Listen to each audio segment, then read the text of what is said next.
Tuhan firman-Mu ajaib, kekal meski gunung menghilang. Tiada huruf yang gagal, tak terpatahkan siasat. Hidup seperti-Mu ya Allah, lebih dari emas. Aku bersaksi kitab-Mu, kitab yang suci. Mendengarkan firman-Mu, hibur hati yang luka. Terangilah langkahku kemanapun ku pergi. Biarkanlah firman-Mu berkuasa atasku. Ubahkanku, bebaskanku, ku mau menyenangkan-Mu. Tuhan firman-Mu ajaib, kekal meski dunia. Ubah dan bebaskan aku, mau menyenangkan-Mu. Salam jumpa pemirsa terkasih, saya menyambut Anda sekalian dimanapun Anda berada dalam episode terbaru program studi harian kita Semua Kitab Suci. Kita masih dalam perjalanan mempelajari Kitab Mazmur. Kita telah mencapai Mazmur pasal 21. Saya ingin ingatkan Anda bahwa dalam Mazmur, sebelumnya kami mengatakan bahwa Mazmur ini berbicara tentang waktu kesesakan yang dialami Kristus di kayu salib. Pada waktu kesesakan dan bagaimana Tuhan campur tangan dengan keselamatan. Dan keselamatan tidak membebaskan Kristus dari kematian, tetapi keselamatan itu adalah oleh kebangkitan dari antara orang mati. Dan itulah yang membuat bahasa orang-orang yang di seputar Kristus menjadi bahasa kemenangan dan nyanyian. Dan ini mencerminkan bagi kita perasaan orang-orang percaya, orang-orang kudus yang mengelilingi Kristus pada pagi kebangkitan. Saya bertanya-tanya, apa saja peristiwa dalam Mazmur 21? Itulah yang akan kita ketahui dalam episode ini dengan hamba Tuhan, Saudara Yosef Riyad. Selamat datang, Saudara Yosef. Selamat datang. Sebuah kehormatan. Tuhan berkati-Mu. Juga para hadirin yang telah bergabung di studio, selamat datang. Saudara Yosef, apakah topik dari Mazmur 21? Mazmur ini saudara ayat seperti yang jelas bagi kita dibagi menjadi dua bagian. Bagian pertama dari ayat 1 sampai ayat 8 dan bagian kedua adalah dari ayat 9 sampai ayat 14. Dan saya bisa memberinya judul Hasil-hasil Karya Kristus. Kita telah melihat karya Kristus dalam Mazmur sebelumnya dan bagaimana itu adalah waktu kesesakan yang diikuti oleh waktu keselamatan. Pekerjaan besar ini memiliki hasil-hasil. Pertama mengenai Kristus dan itulah bagian pertama. Kedua mengenai musuh-musuh Kristus dan itulah bagian kedua. Jadi hasil-hasil karya Kristus bagi dirinya sendiri dan musuh-musuhnya. Jadi Mazmur sebelumnya berhenti pada kebangkitan, kemenangan Allah melalui kebangkitan. Dan di sini ia melanjutkan hasil-hasil kebangkitan. Benar. Izinkan saya membaca Mazmur, kemudian kembali untuk bertanya. Mazmur 21, untuk pemimpin biduan, Mazmur Daud. Tuhan, karena kuasa-Mu lah Raja bersukacita, betapa besar kegirangannya karena kemenangan yang daripada-Mu.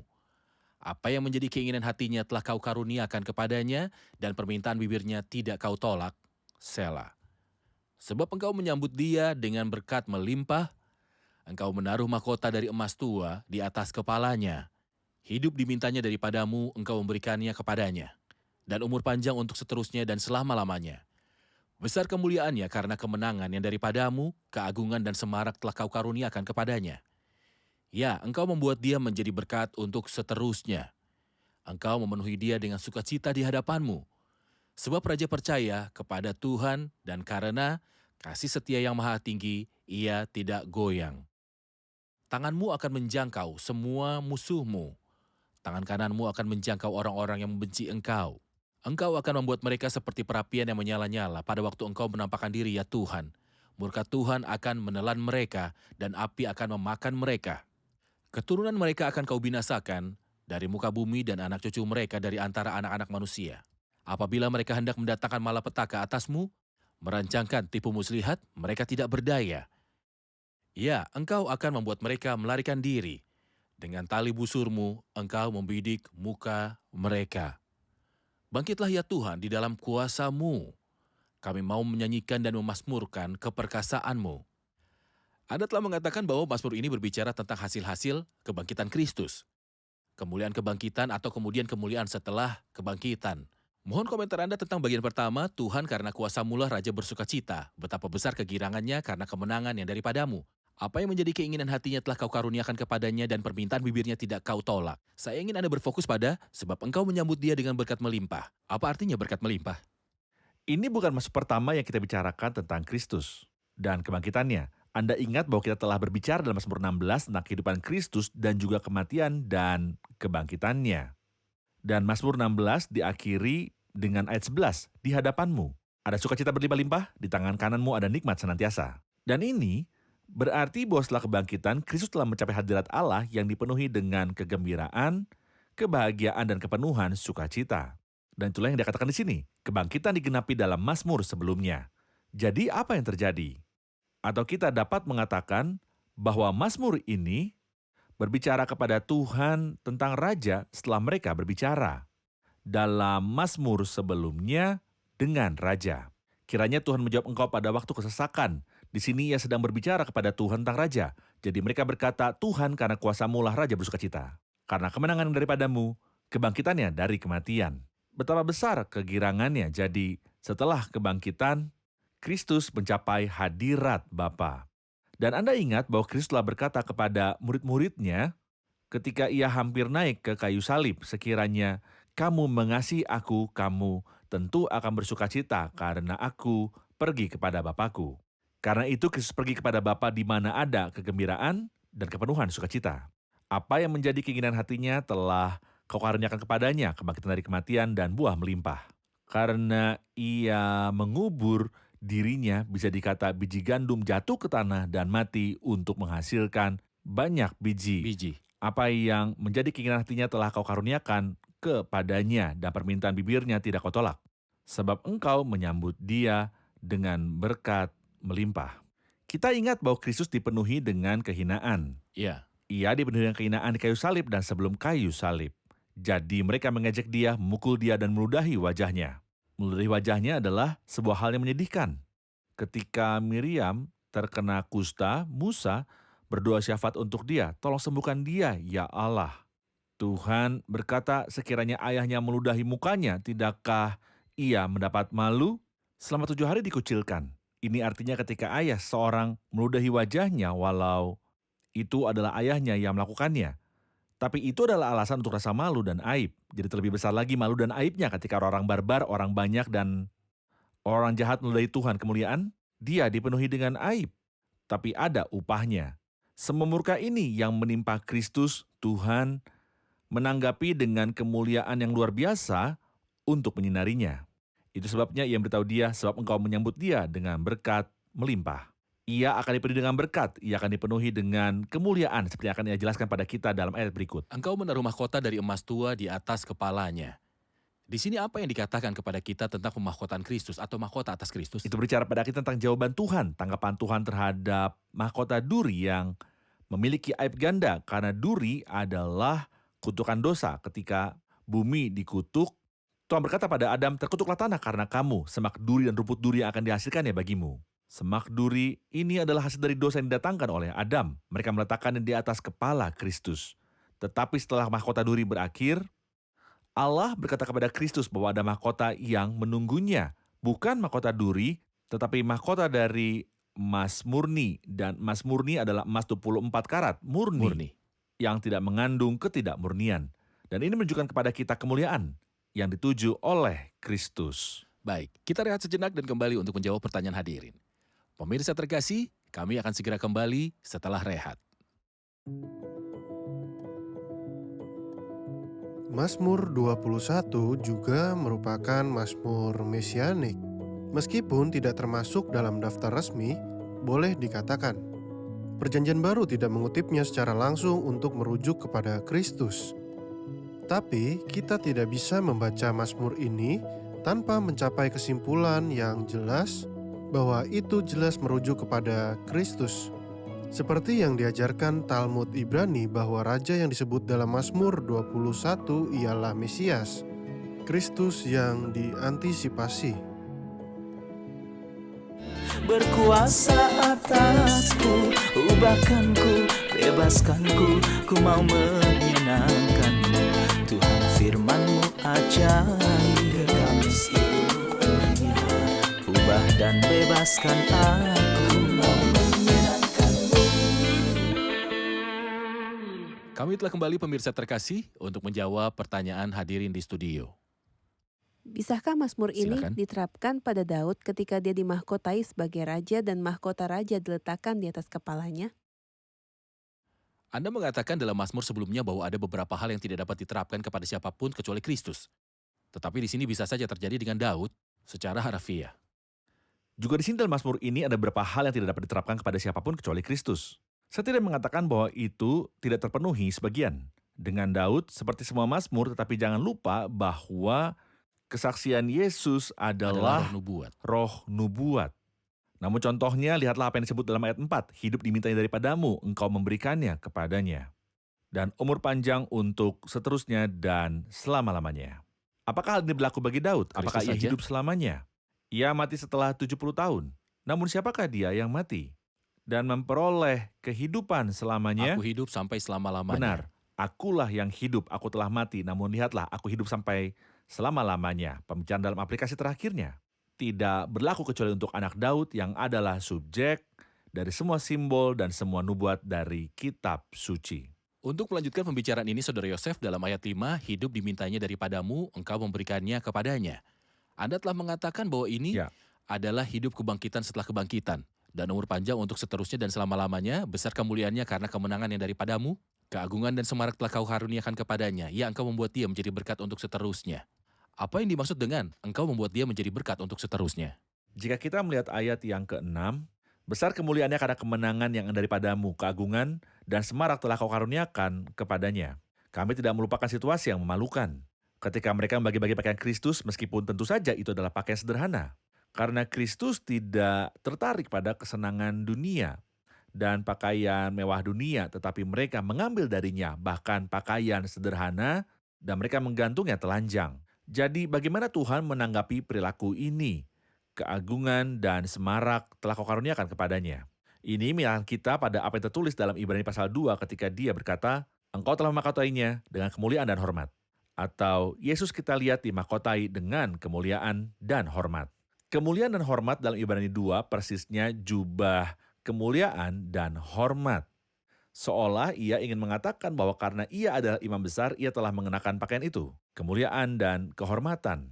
Yang ia sebut di sini keagungan dan semarak telah kau karuniakan kepadanya. Dan saya berpikir bahwa ketika ada orang percaya sejati memandang ke surga dan melihat Kristus, dia tidak melihatnya telanjang seperti dia berada di kayu salib atau dengan kain kafan. Tentu saja tidak, tetapi dia melihat dia mengenakan kehormatan itu. Dan keagungan dan semarak telah kau karuniakan kepadanya. Sebelum mulai berbicara tentang kemenangan atau kehormatan terakhir, kemenangan Kristus dan pemerintahan Kristus atas musuh-musuh terakhir, saya ingin tahu upah apa saja yang telah diberikan Bapa kepada Kristus juga setelah kebangkitan. Apakah Bapa hanya membangkitkan Kristus dari kematian karena karyanya disalib, dan setelah itu dia akan menjadi seorang raja yang agung atas seluruh bumi? Ada sesuatu yang disebut the acquired glory. Kristus memiliki 3 jenis kemuliaan. Kemuliaan moral yang muncul dalam hidupnya seperti kerendahan hati, kelembutan, kasih, dan kelembutannya. Kemuliaan moral. Ada kemuliaan ilahi, karena dia adalah Allah yang kini dan yang dulu dan yang akan menjadi. Dia adalah Allah selama-lamanya. Itulah kemuliaan ilahinya.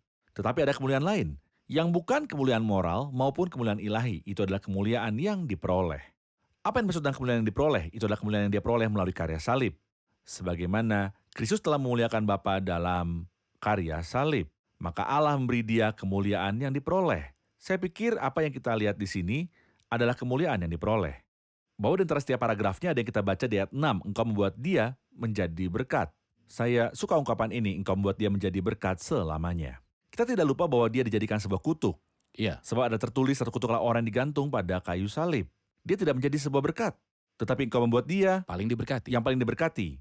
Yang artinya yang di dalamnya kita menemukan segala macam berkat di dalam Kristus. Jika Anda menginginkan berkat, segala jenis berkat, Anda tidak akan menemukannya di luar Kristus. Efesus pasal 1 ayat 3, terpujilah Allah dan Bapa kita Yesus Kristus Mengaruniakan. yang Kepada kita. dalam Kristus telah mengaruniakan kepada kita segala berkat rohani di dalam surga. Saya hanya dapat mengatakan bahwa ayat ini mengajarkan kepada kita bahwa Kristus adalah depot dari semua berkat Tuhan. Baik. Ayat 7, sebab raja percaya kepada Tuhan dan karena kasih setia yang maha tinggi, ia tidak goyang. Frasa ini berbicara tentang tahap kehidupan Kristus. setelah kebangkitan? Saya pikir ini berlaku untuk semua periode mulai dari kebangkitan dan kenaikan sampai dia akan datang kembali. Dan perkataan ini akan digenapi karena kita menerima kerajaan yang tidak tergoncangkan dan pemerintahan Kristus tidak akan tergoncangkan.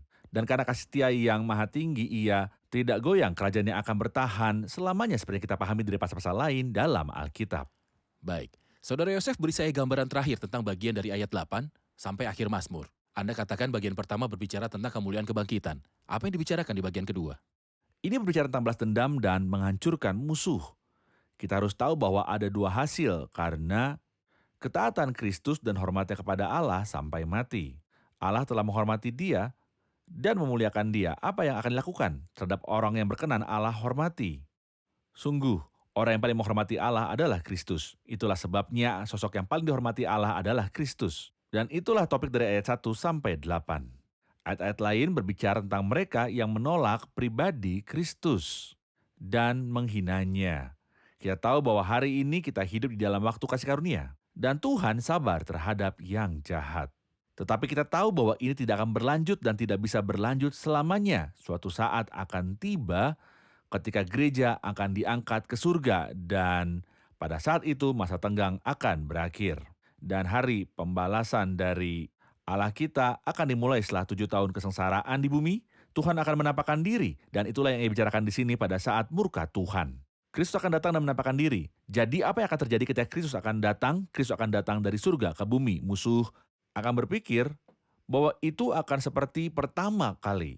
Sehingga mereka akan berkumpul bersama melawan Kristus. Jadi apa yang akan dilakukan terhadap mereka? Pembicaraannya jelas. Murka Tuhan akan menelan mereka dan api akan memakan mereka. Tuhan akan datang seperti yang dikatakan dalam 2 Tesalonika 1 dan mengadakan pembalasan terhadap mereka yang tidak mau mengenal Allah dan tidak mentaati Injil Yesus Tuhan kita. Kehancuran musuh pada penampakan Kristus yang akan terjadi 7 tahun setelah pengangkatan adalah topik ayat-ayat dari pasal 9 sampai 14. Baik, terima kasih. Kita rehat sejenak dan kembali untuk menjawab pertanyaan hadirin. Pemirsa terkasih, kami akan kembali setelah rehat. Ubahkanku, bebaskanku, ku mau menyenangkanmu. Tuhan firman-Mu ajaib, kekal selamanya. Ubah dan bebaskan aku, mau menyenangkanmu. Kami telah kembali pemirsa terkasih untuk menjawab pertanyaan hadirin di studio. Dia berbicara tentang musuh dalam ayat-ayat 9 sampai 14. Kita ingin tahu siapa musuhnya dan kita ingin tahu kapan penghakiman ini akan terjadi. Siapakah musuh-musuh ini, Saudara Yosef? Kita tahu bahwa Kristus segala kemuliaan bagi dia terbuka untuk semua manusia dan dia mengasihi semua orang. Tetapi apakah semua orang mengasihi Kristus?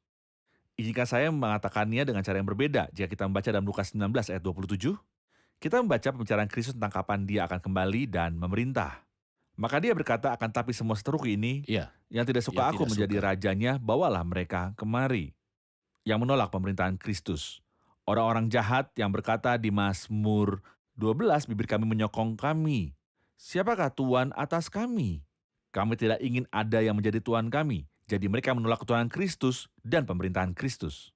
Apa yang Anda pikir akan menjadi akhir dari orang-orang itu? Akhir hidup mereka akan menjadi perkataan yang tertulis di sini. Akan tetapi semua seterusku ini yang tidak suka aku menjadi rajanya, bawalah mereka kemari dan bunuhlah mereka di depan mataku. Dan kita melihatnya di dalam yang disebut perang Harmagedon. Kata Harmagedon adalah kata Ibrani yang berarti dalam bahasa Arab gunung pembantaian.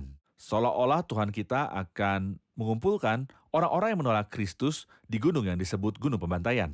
Dan dia akan menghancurkan mereka semua sehingga yang masuk dalam kerajaan hanya orang-orang benar yang buat Kristus memerintah atas hidup mereka. Karena itu ini adalah penghakiman atas semua orang yang hidup yang menolak Kristus pada saat kedatangan yang kedua dengan kemuliaan dan kuasa. Bagus. Baik, pemirsa yang Bagus. menonton mungkin mengirimi saya pertanyaan yang mengatakan, Anda mengajarkan bahwa Kristus datang dengan keselamatan dan belas kasihan. Ya. Dan setelah dia menyelesaikan karya salib, dia sekarang membuka pintu belas kasihan kepada semua orang. Benar. Setelah semua itu, bisakah Anda berbicara tentang Kristus yang membalas dendam, yang membunuh rakyat, dan membunuh orang-orang dan menghancurkan mereka dan menyebut mereka musuh? Apa jawab Anda? Tak ada lagi yang bisa dilakukan.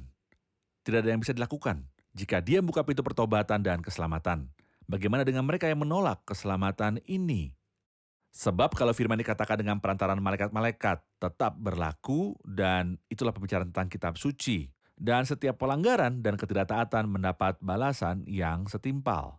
Bagaimanakah kita akan luput jikalau kita menyanyiakan keselamatan yang sebesar itu? Seperti yang saya katakan di awal pembicaraan saya, Kristus tidak menolak siapapun.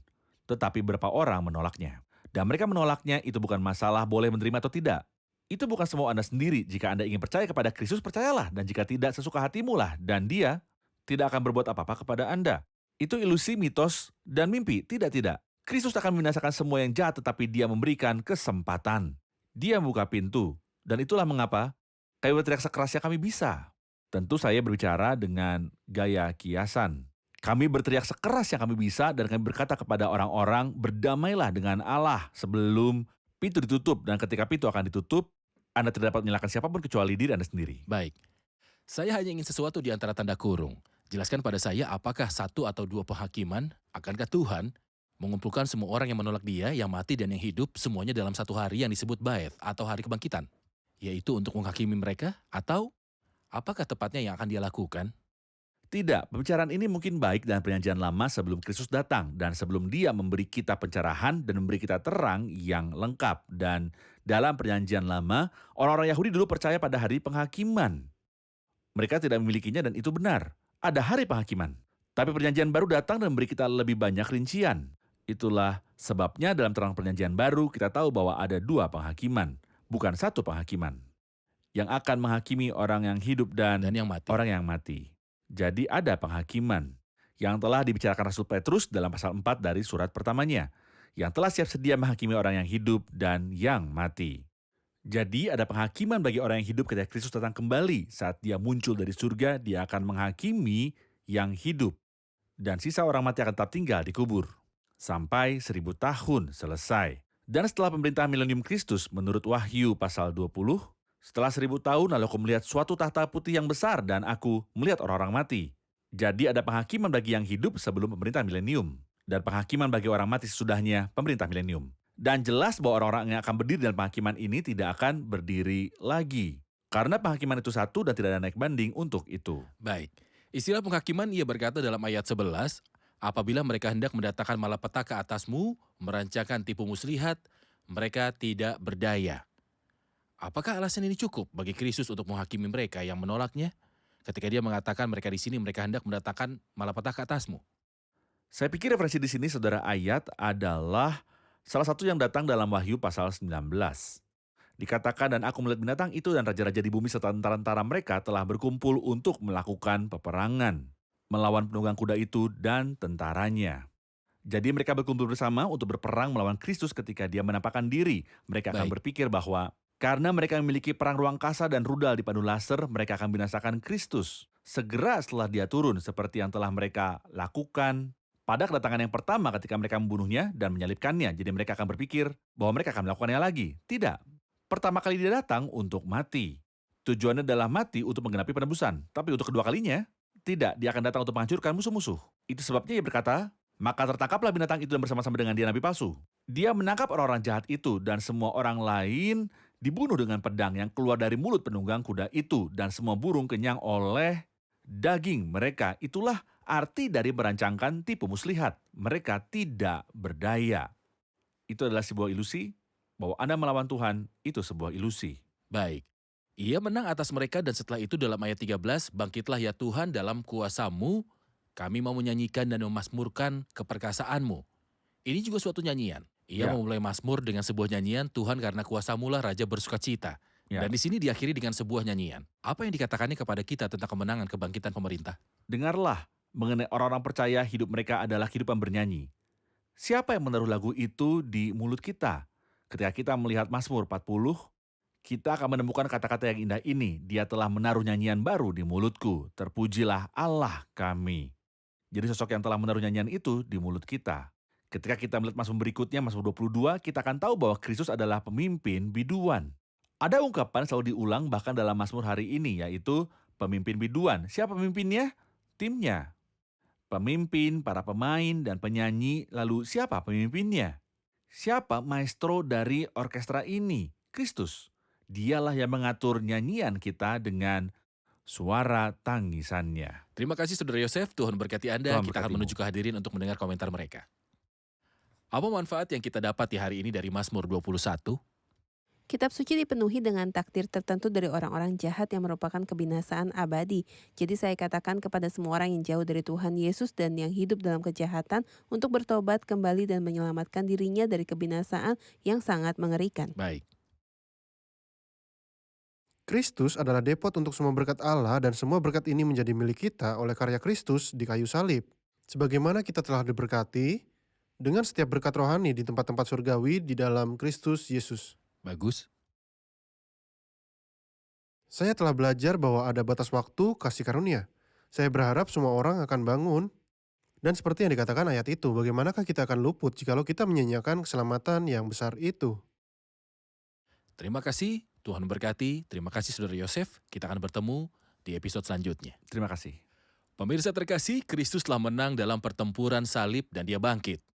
Dari antara orang mati dan naik ke puncak kemuliaan ke langit yang tertinggi.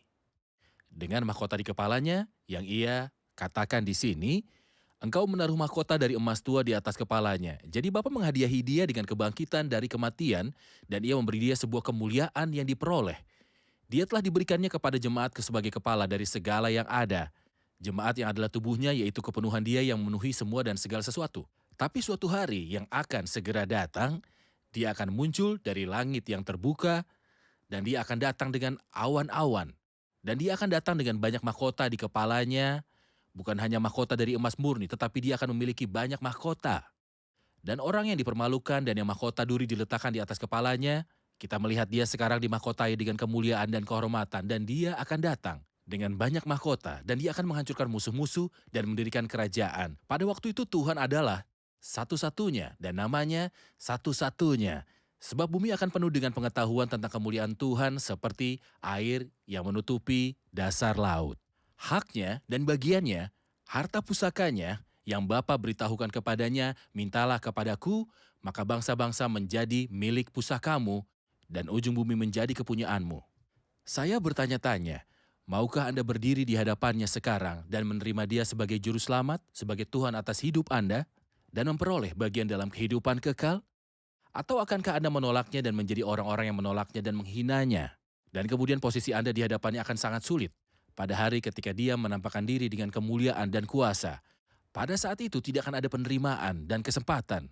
Tidak akan ada tangan yang terulur dengan belas kasihan, tapi akan ada tangan yang terulur dengan penghakiman. Pertimbangkan situasi Anda dan pikirkan nasib Anda. Saya akan menemui Anda kembali di episode selanjutnya. Tuhan besertamu.